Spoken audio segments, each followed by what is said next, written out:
I find it a little funny that right next to one of North America's greatest natural wonders, there is one of the most artificial places I've ever been to. Welcome to Clifton Hill, possibly the most kitsch place in the world? It's like Las Vegas, but a lot smaller and lamer, and built for kids, possibly by a kid. Seriously, look at these buildings. Now, this might sound like I'm dragging this place, and I will say that there are a lot of tourist traps here, especially that upside down house, but I can't entirely hate this place.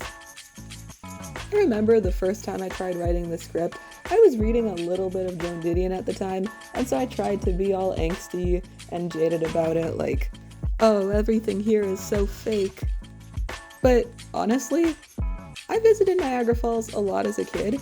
If you include day trips, I've been here probably a double-digited amount of times, and I had fun. I actually still have a lot of nostalgia for this place. So this is my guide, based on my memories, and I haven't been there in a while, so take it with as much salt as the Frankenstein Burger King uses. The first thing you'll see upon entering will probably be the Sky Wheel, a 53.3 meter tall Ferris wheel. At $15 per adult and $7 per kid, it's not too bad of a deal, I think.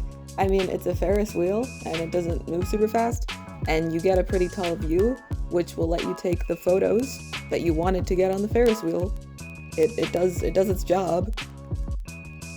Right next to it is the Dino Mini Golf, one of 3 mini golf courses at Clifton Hill, along with Wizard Golf and Pirate Golf, which I never heard of before I started making this video. When it comes to Dino Golf or Wizard Golf, little kid me had fun at both, and the tickets will get you the same amount of holes, 18 per course, around the same price, but Dino Golf has 2 separate courses with one easier and one harder, while Wizard Golf only has 1 course that seems to lean more towards hard. In the end, I think it all comes down to aesthetics. I like the glow-in-the-dark wizards though more. I swear, I remember everything glowing in the dark, including clothes. I still don't understand how they did that. Not that the aesthetics for Dino Golf are bad. It still looks nice. Some of these dinosaurs though, although the dragons and spiders at Wizard Golf also look creepy. Everything in Clifton Hill is just a little bit uncanny, and you know what? I don't hate it. It's kinda charming, actually. Besides mini golf, Clifton Hill also has 2 wax museums, Louis Tussauds and Movieland.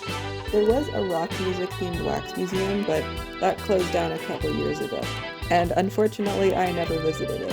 Which is a shame because I would have really liked to see wax Ozzy Osbourne, wax Kurt Cobain, next to a wax Trent Reznor. They have a wax Tina Turner, wax Michael Jackson, wax Mick Jagger.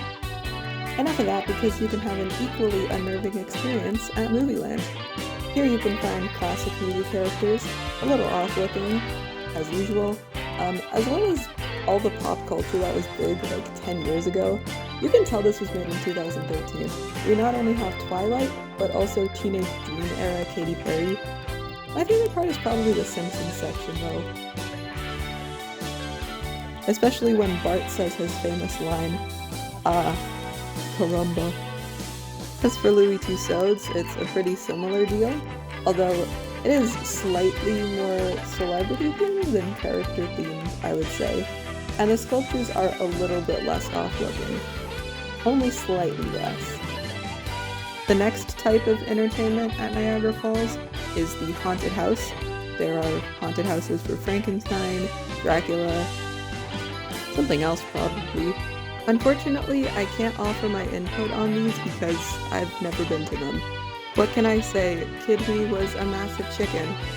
One thing I can offer my opinion on though is the food. So there are a lot of different restaurants in Niagara Falls, even some that I thought were only in the United States. They have an Outback Steakhouse and an Applebee's.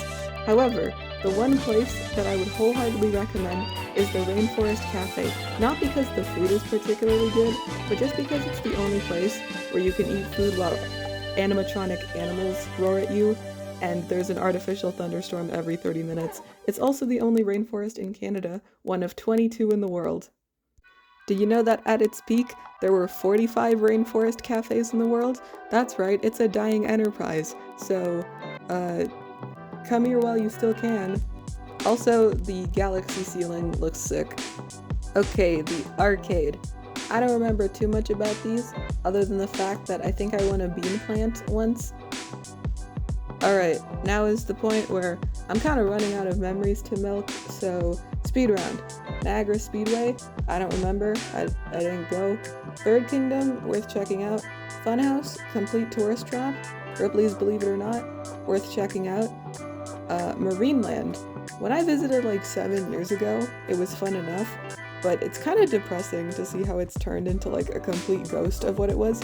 I think they shut down last year, although more than 20 animals have died there, so it's probably for the best. Alright, I'm getting off topic, away from Clifton Hill, so I guess I'll just end it here. That's Clifton Hill, at least the places I would recommend, and where I think you should avoid going to. We'll make a separate video about the actual falls part of Niagara Falls later, but yeah, thank you for watching. Have a good day. I swear I'm gonna pick up the pace of these videos. I haven't made them in a while, but I'll be back on it. See ya.